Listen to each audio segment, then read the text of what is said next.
పోదన్నా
విజయాలు ఉన్నారు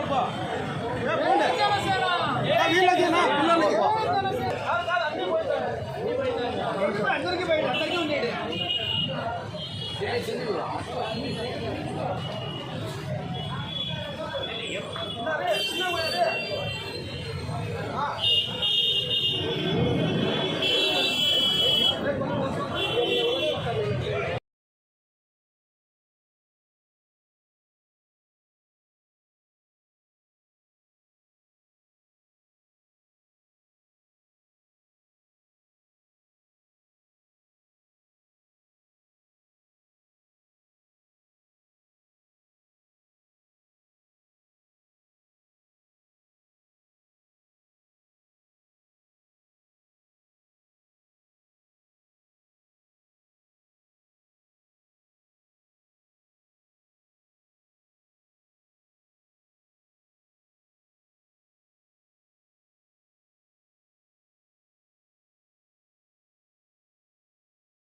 ఈ సమావేశం ముఖ్య కారణం జనసేన పార్టీ పవన్ కళ్యాణ్ గారి విజయోత్సవానికి నిదర్శనంగా మేము ఇక్కడ ఈ కార్యక్రమం పెట్టడం జరిగింది.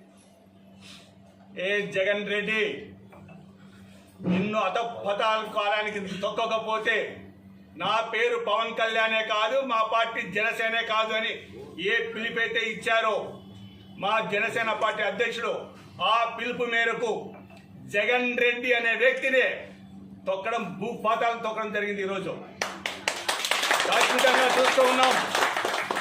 ఆ రోజు ఏ రోజైతే స్టేట్మెంట్ ఇచ్చారో మా నాయకుడు, ఆ రోజు నుంచి ఈ రోజు వరకు, నిన్నటి వరకు జనసేన పార్టీ నాయకులైతేనే, మీ కార్యకర్తలు ప్రతి ఒక్కరూ టీడీపీ, అదేవిధంగా బీజేపీ, జనసేన కూటమి విజయోత్సవానికి తన భుజస్కంధాలపైన వేసుకుని గెలుపుకు ప్రతి ఒక్కరూ కృషి చేసినందుకు ప్రతి ఒక్కరికి జనసేన పార్టీ తెలుసుకుంటున్నాం. ఈ జగన్ రెడ్డి అనే వ్యక్తి ఒక్క అవకాశం ఇవ్వమని చెప్పి అధికారంలోకి వచ్చినప్పుడు నిజంగా మా అధ్యక్షుడు పవన్ కళ్యాణ్ గారు కూడా కంగ్రాచులేషన్ చెప్పడం జరిగింది. చూస్తాం రాష్ట్ర పరిపాలన ఎంత బాగా చేస్తాడో అని కూడా ఆయన వేచి చూశాడు. పరిపాలన ఏమాత్రం లేదు.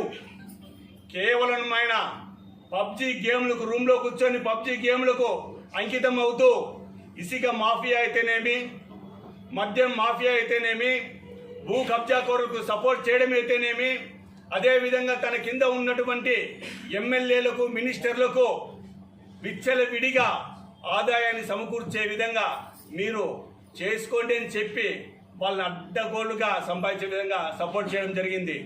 రాష్ట్ర ప్రజల శ్రేయస్సు ఏమాత్రం పట్టించుకొని ఈ జగన్ రెడ్డికి ఖచ్చితంగా జనాలు, ఇక్కడున్న రాష్ట్ర ప్రజలు ప్రతి ఒక్కరూ చూశారు. ప్రజలు ఎంత ఇబ్బందులు పెట్టాడో మనం చూసాం. ఎలక్షన్స్ 2 నెలల ముందు వరకు కూడా చూసాం. అంగన్వాడీ టీచర్లు అయితేనేమి, ఆశా వర్కర్లు అయితేనేమి, ఈ ఉద్యోగం చేసినటువంటి ఎంప్లాయీస్ కూడా జీతాలు కూడా సరిగ్గా రాలేదని చెప్తే వాళ్ళని కూడా భయపడించడం జరిగింది. దీనికంతటికి గుణపాఠం 2024 వచ్చే సార్వత్రిక ఎన్నికల్లో నీకు బుద్ధి చెప్తామని చెప్తూ ఖచ్చితంగా ఉద్యోగస్తులు, అదేవిధంగా ప్రజలు వేచి చూశారు. ఖచ్చితంగా బుద్ధి చెప్పారు. ఈ జగన్ రెడ్డికి ఖచ్చితంగా బుద్ధి చెప్పి ఇంట్లో కూర్చోబెట్టి ఈ రోజు ప్రతిపక్ష హోదా కూడా లేకుండా చేయడం జరిగిందంటే ఆ ఘనత ఒక పవన్ కళ్యాణ్ గారికి అనుకుంటున్నాం తెలియజేస్తున్నాం. ఈ రోజు పవన్ కళ్యాణ్ గారు అనే వ్యక్తి ఒక వ్యక్తి కాదు, ఆయన ఒక శక్తి మాదిరి తయారైనాడు. ఆ శక్తిని ఎదుర్కొనే దమ్ము వైఎస్ఆర్ పార్టీ వాళ్ళకి కాదు కదా, వాళ్ళను పుట్టించిన వాళ్ళకు లేదని మేము ఖచ్చితంగా చెప్పగలం. ఎందుకంటే ఈ కూటమిలో ప్రధానంగా ఉన్నటువంటి పార్టీ జనసేన పార్టీ నాయకుడు 24 గంటలు తనకు అవసరమైన చోట తగ్గి గుడుక, తనకు కావాల్సిన సీట్లు తగ్గుతాయి అన్నా కానీ తగ్గించుకొని గుడుక గెలిపే ముఖ్యంగా ప్రజల శ్రేయస్సు కోసము రాష్ట్ర పరిపాలన సుభిక్షంగా చేయగలని, ప్రజలను సంతోషంగా ఉంచాలని ఒకే ఒక దృఢ నిశ్చయంతో ఆ రోజు పొత్తు పెట్టుకున్నాడు.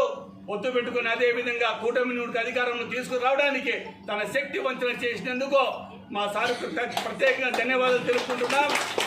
ఖచ్చితంగా జగన్మోహన్ రెడ్డి అనే పార్టీ, వైఎస్ఆర్ పార్టీ రాష్ట్రంలో లేదు. నెక్స్ట్ ఎంత తొందరగా వచ్చిందో ఇంత తొందరగా ముగుస్తుందని కూడా ఎవరు అనుకోలేదు. ఖచ్చితంగా రాబో రోజుల్లో ఏ పాలకులకైనా సరే ప్రజల పక్షాన నిలబడకపోతే, ప్రజలకినా సంక్షేమం చేయకపోతే, ప్రజల అభివృద్ధి చేయకపోతే ఖచ్చితంగా ఇదే ఏ పార్టీకైనా అభివృద్ధి ఖచ్చితంగా దక్కుతుంది. మేము ఒకటే చెప్తున్నాం, జనసేన పార్టీ తరఫున, అనంతపురం నగర కమిటీ తరఫున కూటమి అభ్యర్థులందరికీ ప్రత్యేక అభినందనలు తెలుపుతూ రాబో రోజుల్లో రాష్ట్రాన్ని సుభిక్షంగా పాలించే అవకాశం కూటమికి ఇచ్చినందుకు ప్రతి ఒక్కరికి ధన్యవాదాలు తెలుపుకుంటున్నాం. జై జనసేన. రాష్ట్రంలో జరుగుతున్న పరిణామాలను కూడా మీరందరూ కూడా ఎలక్షన్ రూపంలో మనందరూ కూడా చూసాం. వాటిలో తెలుగుదేశం, జనసేన, బీజేపీ కలయికలో ఆంధ్రప్రదేశ్ రాష్ట్రంలో కరి విని ఎరగని రీతిలో ఒక అద్భుతమైన ఒక సునామీ సృష్టించే రకంగా, అంటే రాష్ట్రంలోని ప్రజలందరూ కూడా ముక్త కంఠంతో వైసీపీ పాలన చరమగీతం పాడాలని ఒక ఉద్దేశంతో కంకణం కట్టుకుని ఈరోజు పవన్ కళ్యాణ్ గారు లాంటి ఒక మంచి వ్యక్తి రోడ్లపైకి వచ్చి అడుగుతా ఉన్నారు రాష్ట్ర శ్రేయస్సు కోసం. రాష్ట్రం బాగుండాలని పేద ప్రజల కోసం, నిరుద్యోగుల కోసం, ఉద్యోగుల కోసం, రైతుల కోసం కూడా ఆయన గొంతు ఇచ్చుకొని ప్రజల మధ్యలోకి వచ్చి మాట్లాడుతూ ఉన్నారు. అలాంటి వ్యక్తి అడుగుతున్నప్పుడు ఎవరి కోసం ఆయన పాటుపడి ఈరోజు తెలుగుదేశం, జనసేన, బీజేపీ కలయికలో రాష్ట్రంలో ప్రభుత్వం ఏర్పాటు చేయాలని అడిగారు. ఒక దానికి నినాదంగా రాష్ట్ర ప్రజలందరూ కూడా ఏకతాటిపైకి వచ్చి 165 సీట్లు మేము గెలిపించే రకంగా, అదే రకంగా ఎంపీ స్థానాలు, అత్యధిక స్థానాలు గెలిపించే రకంగా ఈ కార్యాచరణ కూడా మాకు తెలిసినటువంటి ప్రజలందరికీ కూడా, రాష్ట్ర ప్రజలకి జనసేన పార్టీ తరఫున మేము ధన్యవాదాలు తెలియజేసుకుంటూ, ఈరోజు తెలుగుదేశం, జనసేన, బీజేపీ కలయికలో వైసీపీ పాలనకు చరమగీతం పాడాం. పవన్ కళ్యాణ్ గారు చెప్పినట్లు రాష్ట్రం ప్రజల కోసం నువ్వు చేసుకున్న నిర్ణయాలు, నువ్వు తీసుకున్నటువంటి నిర్ణయాల మీద మేము పోరాటం చేసి నిన్ను అధపాతాలకు తొక్కే బాధ్యత పవన్ కళ్యాణ్ గారు తీసుకుంటారని చెప్పిన విధానం మాట మీద ఉండి ఈరోజు పవన్ కళ్యాణ్ గారు చేసి చూపించి మరి ప్రతిపక్ష పాత్ర కూడా లేకోకుండా జగన్మోహన్ రెడ్డికి 11 స్థానాలకు మాత్రమే పరిమితం చేశారు ప్రజలు. వీటిని ప్రజలకు కూడా మేము తెలియజేస్తా ఉన్నాం. మీరు రాష్ట్ర ప్రజలను దృష్టిలో పెట్టుకొని మీరు కూటమికి ఒక అధికారం అప్పచెప్పినందుకు జనసేన పార్టీ ద్వారా మరి ఒక్కసారి ధన్యవాదాలు తెలియజేసుకుంటూ, నీ యొక్క నిర్ణయాలు, అనాచూత నిర్ణయాల వలన తీసుకున్న రాష్ట్రం బాగోగుల కోసం ఈరోజు ఎన్డీఏ కూటమి ఆధ్వర్యంలో బాధ్యత కూడా జనసేన పార్టీ, తెలుగుదేశం, బీజేపీ కలయికలో ఈరోజు రాష్ట్ర భవిష్యత్తు కూడా కూటమి తీసుకుంటుంది. ఈరోజు కూటమి కూడా బాధ్యత రాష్ట్ర ప్రజల కోసము, సంక్షేమ పాలన కోసము, నిరుద్యోగుల కోసం, ఉద్యోగ కల్పన కోసం, రైతాంగం కోసం కూడా కంకణం కట్టుకొని చిత్తశుద్ధితో పనిచేసే రకంగా, పరిపాలన అంటే ఏ రకంగా ఉండాలో చూసే రకంగా రాబో రోజుల్లో కూడా ఉంటుందని ఒక మంచి ఉద్దేశం కూడా జనసేన పార్టీ ద్వారా మేము ప్రజలకు తెలియజేస్తా ఉన్నాం. అదే రకంగా కూటమి అభ్యర్థుల ద్వారా గెలిచినటువంటి ప్రతి ఒక్కరికి కూడా పేరు పేరున ధన్యవాదాలు తెలియజేసుకుంటూ, అందరికీ కూడా మంచి జరగాలి, రాష్ట్ర ప్రజలు బాగుండాలని ఒక ఉద్దేశం జనసేన లక్ష్యం తెలియజేసుకుంటూ సెలవు తీసుకుంటున్నాను. మీడియా మిత్రులకు ధన్యవాదాలు, జనసేన కుటుంబ సభ్యులందరికీ ధన్యవాదాలు తెలియజేస్తున్నా. ఈరోజు జనసేన, టీడీపీ, బీజేపీ కలయికలో మరి ఇంత మెజారిటీతో గెలిచినందుకు ఈ రాష్ట్ర ప్రజలకు ముందుగా జనసేన పార్టీ తరఫున ధన్యవాదాలు తెలియజేస్తున్నాం. జగన్మోహన్ రెడ్డి 101, 175, 101, 175 అని గొంతు చించుకొని మరీ అరిసేవాడివే. ఈరోజు ఎక్కడున్నావు జగన్మోహన్ రెడ్డి? నువ్వు అడుగుతా ఉన్నావు, నేను అమ్మఒడి ఇచ్చిన అక్క చెల్లెమ్మలు ఎక్కడ పోయారు, పింఛను తీసుకున్న అవ్వాతాతలు ఎక్కడ పోయారు, నేనేం అన్యాయం చేశానని నువ్వు అడుగుతా ఉన్నావు. సిగ్గు లేదా నీకు ఆ మాట అడగడానికి? నువ్వు ఎంత ద్రోహం చేశావు, ఎంత అన్యాయం చేశావు. ఈరోజు అక్క చెల్లెమ్మలు ద్రోహంతోనే నిన్ను ఓడించడం జరిగింది. అవ్వాతాతలు ఎంత బాధపడ్డారు. నువ్వు 3000 పింఛను ఇస్తానని చెప్పి జగన్మోహన్ రెడ్డి 250 రూపాయలు మాత్రమే పెంచావు. నీకు అది గుర్తు లేదా? ఈరోజు నువ్వు రాక్షస పాలన సాగించడం వల్లే నిన్ను గద్దె దించడం జరిగిందని చెప్పి కూడా జనసేన పార్టీ తరఫున తెలియజేస్తా ఉన్నాం. ఈరోజు మా పవన్ కళ్యాణ్ అన్నయ్య గారు అత్యధిక మెజారిటీతో గెలిచినందుకు చాలా సంతోషంగా ఉంది. ఈరోజు చాలా సంతోషపడుతున్నాను. నేను జగన్మోహన్ రెడ్డి నీకు చిప్ప కూడా, ఇంకా నువ్వు జైల్లో చిప్ప కూడా తినాల్సిందే. నీ జీవితం అంతా నువ్వు జైల్లోనే గడిపేస్తావు జగన్మోహన్ రెడ్డి, గుర్తుపెట్టుకో. నువ్వు 101, 175 కాదు, మేము ఆ రోజే అన్నాము 2024లో వేర్ ఆర్ యు వైసీపీ అని అన్నాం మేము. అది ఈరోజు ఖచ్చితంగా అయింది. నీకు 10 సీట్లకే పరిమితం అయిపోయావు. సిగ్గుంటే నీకు, నువ్వు బతకడమే వేస్ట్. నువ్వు సూసైడ్ చేసుకుని ఆత్మహత్య చేసుకుంటేనే బాగుంటుందని చెప్పి కూడా తెలియజేస్తున్నాను. అంతేకాదు జగన్ రెడ్డి, నువ్వు అయిపోయింది, నీ పని అయిపోయింది. నీకు జైల్లోనే సమాధి కట్టేస్తాము, నువ్వు ఇంకా బయటికి రావు అని తెలియజేస్తూ చాలా సంతోషంగా, ఈ సంతోషాన్ని తట్టుకోలేక మేము హ్యాపీగా ఈరోజు పాలాభిషేకాలు అయితే ఏమి, కేకులు కటింగ్లు అయితే ఏమి, అనేక విధాలుగా మేము సంతోషపడుతున్నామని చెప్పి జగన్ రెడ్డిని హెచ్చరిస్తూ అయిపోయింది నీ బతికింకా అని చెప్పి తెలియజేస్తూ సెలవు తీసుకుంటున్నాను. ఏవైతే 21 సీట్లు తీసుకోవడం, అందులో ఏ ఒక్క సీటు తగ్గకుండా 21 ఇచ్చినందుకు జనసేన పార్టీ నాయకులకు అభినందనలు కూడా తెలియజేస్తున్నాం. ఈరోజు రాష్ట్రంలో చూసుకుంటే ఎలా ఉందంటే, వాలంటీర్లు పెట్టారు, జనాల్ని మొబ్బి పెట్టారు. కాకపోతే ఈరోజు జనాల్లో మీ బతికేమైందో జగన్ గారు ఒకసారి గుర్తుపెట్టుకోండి. ఆ రోజు అందరి మీద దౌర్జన్యాలు చేయడము, ప్రజల్ని ఎట్లా చేస్తే అట్లా పట్టడము, మీ అరాచకాల పాలన ఇప్పుడు దెబ్బతినేదంటే ఎప్పుడైనా మీ ప్రభుత్వం ఎప్పుడైనా కానీ ఇదే బతికే, మీ బతుకు అనేది ఉండదు. కాకపోతే ఈరోజు జనాలు నాడు ఎలా ఉందంటే నీకు తెలియకుండా నువ్వు ఎందుకు సర్వేలు పెట్టుకున్నా కూడా నీకు తెలియకుండా ఈరోజు జరిగిందంటే ఎప్పుడైనా బుద్ధి చెప్తారు ప్రజలు. ఇదొకటి గుర్తుపెట్టుకొని సమానంగా నువ్వు ఇప్పటి నుంచైనా కొన్ని తెలుసుకొని జనాలు బాగాడితే బాగానే ఉంటుంది, లేదంటే నీకైతే పునాదే. జై జై.